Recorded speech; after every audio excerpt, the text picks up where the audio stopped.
Ja, nå har vi rett og slett hatt den første SOS-en i Amazing Grace. Og SOS står for School of Sonship. Og det er helt nytt at vi har det i Amazing Grace-nettverket. Så vi har akkurat siste dagen nå, vi har pakket sakene våre og skal dra fra det flotte hytta som vi har vært på en uke. Og så tenkte jeg bare at vi skulle ha en liten runde nå og fortelle litt om våre opplevelser av det. Og sånn praktisk så har vi rett og slett dratt på en hytte. Vi har vært 10 stykk, medregnet meg, og vi har bodd på en hytte i en uke og hatt undervisning, og vi spist sammen og vært sammen, og nå skal jeg ta oss og spørre litt disse som har vært med, noen av disse som har vært med, hvordan det har vært, og litt deres opplevelse av det. Så hvem vil først si noe? Åse? Ja, nei, det har, må jeg si, har vært et eventyr. Fra start til mål. Jeg har ofte tenkt at jeg er lei meg for at jeg ikke har gått bibelskole, men jeg har kjent det som at det har vært en type bibelskole. At vi har sittet flere økter om dagen og med en åpen bibel, med åpne spørsmål. Vi har gått grundig inn i tekstene og analysert dem opp og ned, og vi har lært og forstått at det som er sant, det står helt støtt. Det lyser for seg selv. Og jeg har fått mange nye gode venner. Jeg har kjent at Gud har møtt meg. Og jeg kjenner meg trygg og glad og kanskje litt trøtt. Men ellers har det vært et eventyr, og jeg bare gleder meg til det som skal skje fremover, hva nå enn det er. Men at jeg skal få bringe dette med meg hjem, det ser jeg veldig frem til. Og ja, jeg tror det får være min takk. Ja, så bra. Du har jo hatt mannen din med deg. Ja, heldig er meg. Ja. Jeg har til og med fått enerom. Ja. Så det har vært supert. Jeg har kostet oss masse, og det er veldig styrke å kunne dele det. Ja. Og ha det sammen, da. Ja. Men jeg kan absolutt anbefale en sånn uke, om man har 1 eller 2, fordi man har så stor bruk for det man opplever på en sånn uke. Sannheten setter fri. Ja. Det er helt klart. Ja, så bra. Du, Frode, hva vil du si? Legge til?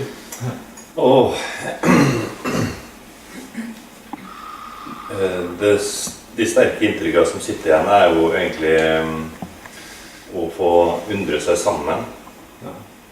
Og få være så åpen og ærlig med spørsmålet og grave etter svaret. Ja. Og så tror jeg og håper at den troa som bor i meg, den har fått et større perspektiv. Og at den troa som da er at jeg har fått lov å se enda mer av det Gud ser. Ja, så bra. Kristi sinn. Kristi sinnlag. Og kjenner det sanksjonerer veldig det som vi har hørt. Ja. Selv om det har skurret opp i topplokket her sånn, og knakket fælt, så har du fått lov liksom å flytte seg ned her og kjenner at jeg har fått godt og trygt feste her sånn. Ja. For de som lurer på liksom, hvordan har disse undervisningsbits kan vare gjerne 2 timer. Hvordan går det frem? Det er jo du som har på en måte innledet med dine tanker, og utifra det vi kan lese, og sammenfatte også med annen type informasjon. Ja. Det har vært både historie og filosofi, og det har vært tanker fra mange andre kristne mennesker også. Ja. Og det å få se det fra flere synspunkter, det har gitt meg et nytt lys på flere ting. Og så har vi jo da hatt en runde, eller flere runder rundt bordet, hvor alle har fått lov å komme med sine spørsmål og tvil og mulige svar. Ja. Og vi trenger ikke, det har ikke vært sånn at vi har konkludert nødvendigvis, men vi har fått lov å undre oss sammen, Ja. og det har vært så godt. Ja. Så bra. Levi?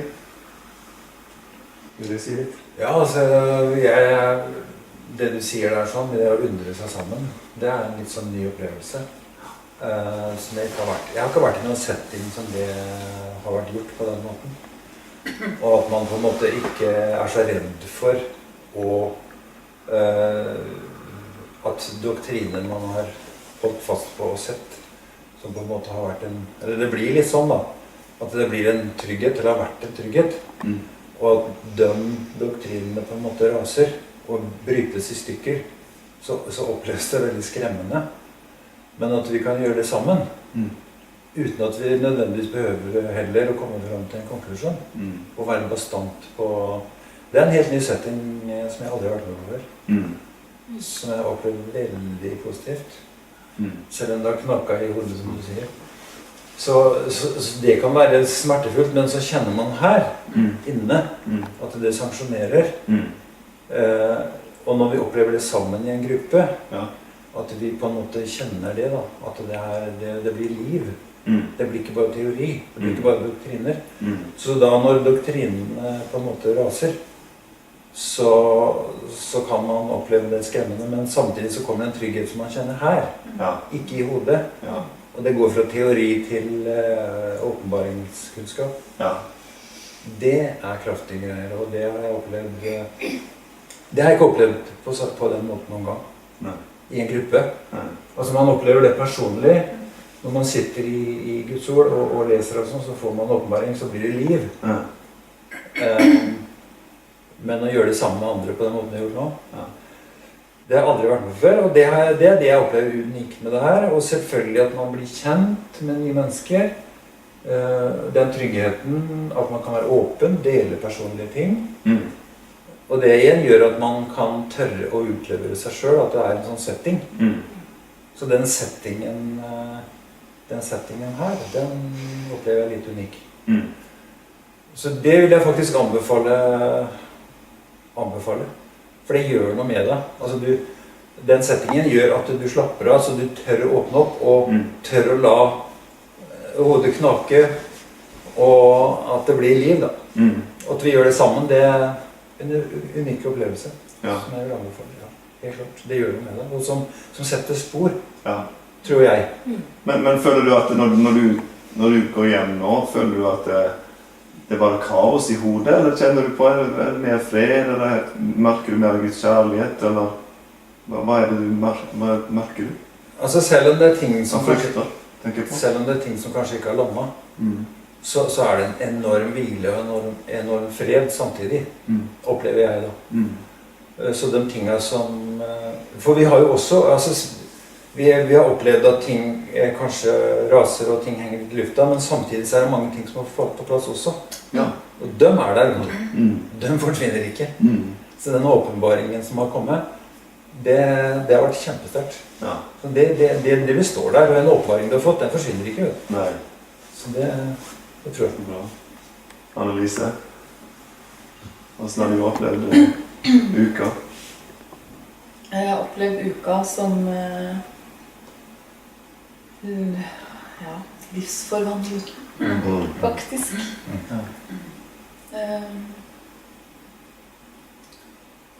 Jeg har fått styrket tanker som jeg har hatt lenge, som jeg ikke har klart å sette ord på, i forhold til det med Guds kjærlighet og de tingene jeg snakket om, som har vært litt sånn løse kanskje, men som jeg kjenner at det er ting jeg har kjent på, men ikke Så jeg har kanskje ikke hatt så knaking i huet på de tingene, egentlig. Jeg kjenner at kjenner det her. Og sånn rent personlig så vet jeg at Gud har tatt vekk ting som for eksempel det med frykt da. På en veldig uventet måte. Det har jo vært sånn at noen vi var jo veldig åpne første uka første dagen så hadde vi en runde der vi fikk lov å fortelle litt om å være litt åpne og som vi sier, altså dette blir konfidensielt, det blir i gruppa her og folk fikk lov å være fri selvfølgelig til å dele det de ville dele. Men det gjorde på en måte at vi ble litt bedre kjent med hverandre, men så hadde vi åpnet opp og vi følte oss, ja, vi fikk mer ut da, vi fikk delt ting som kanskje ikke vi har sagt så veldig masse med ord, og da har vi jo sett da at videre ut i uka, så det akkurat som Den Hellige Ånd, han har kontrollen på uka, og han leder samlingene, og når vi da sitter der og kanskje har hatt noe undervisning, og så kommer vi inn på et emne, og så plutselig så fokuserer Den Hellige Ånd på en person, så får den personen noe veldig spesielt. Birgitte? Jeg kan si litt Kan du mer si litt om det? Ja. Det som jeg kaller sjelesorgbiten. For jeg trodde det bare skulle være sånn, så jeg holdt på ikke ta med Bibelen engang. Ja. Men det var veldig interessant med den undervisningen. Også som du sier, så var det sånn en og en person som gjerne begynte å grine og fikk noe sånn sterkt da. Og det som ble sterkest for meg, det var at det var jeg som begynte å profetere over oss alle i går. Og så gjorde de over meg, og så kom Annelise, og da kjente jeg at det er trygt å sitte i en gruppe og gråte. Ikke bare sånn stille som jeg pleier, men litt mer enn det. Det var faktisk det hovedgreia jeg har fått ut av denne turen, at jeg ser at det må bare komme ut, og det er lov. Så jeg ser at jeg har, for de fleste av oss har vanskelig livshistorie. Jeg fikk hakeslepp på flere av dere når dere delte den livshistorien. Og så er det noe som har hatt det bra, og alle passer inn. Så man må ikke ha hatt en vraka oppvekst. Nei. Så da har jo Gud, tror jeg, jobbet med det viktigste for hver enkelt person. Så da kan vi si at det har blitt livsforvandlende. Ja. Så bra. Ja, jeg må jo si for min del så har det vært utrolig spesielt å se og kjenne på hvilen på hele uka, og også merke ledelsen med Den Hellige Ånd, hvordan han har ledet hver samling vi har hatt. Og det er bare det sterkeste når jeg ser hvordan han berører oss alle. Så nei, vi anbefaler, jeg anbefaler at flere blir med på AGSOS, Amazing Grace School of Sonship. Vi har en uke i Mandal som kommer nå 11. november. Og ellers så lurer jeg på om vi kanskje skal kjøre en i januar. Det får vi se, men det kommer flere, så det er bare å følge med på amazinggrace.no eller også på Facebook på Amazing Grace Network der. Så dette har vært en utrolig sterk uke for oss alle sammen. Er det noen som har noe å tilføye? Er det noen som du tenker på? Ja, jeg vil si noe. For jeg tror mange kan bekymre seg, som vi også gjorde over det å måtte dele rom og bo så tett. Og jeg for eksempel liker å komme som en virvelvind, og så trekker jeg meg tilbake igjen. Men her er vi sammen i en uke, så da nytter ikke det. Så da lander vi, og i og med at det er så mange dager, så rekker vi å lande. Det har vært god trening for meg, og det går jo veldig fint, fordi vi er trygge på hverandre. Og da tør å vise oss selv, ikke bare den blide, men også at vi har det vanskelig. Så det kjennes jo som en familie. Ja. Det gjør jo det. Ja. Så kan jeg bare få lov å tilføye at jeg opplevde det som en gedigent etterforskningsteam. Ja. Og for en gangs skyld så var ikke jeg som var etterforskningsleder, men det var faktisk du. Ja, for du jobber som politi og Ja, det har jeg erfaring med. Ja. Så jeg synes at det sløret, det edderkoppnettet som har ligget i veien for den sanne Gud, sånn som vi har fått se det mer nå, Ja. det sløret er dratt til side. Ja.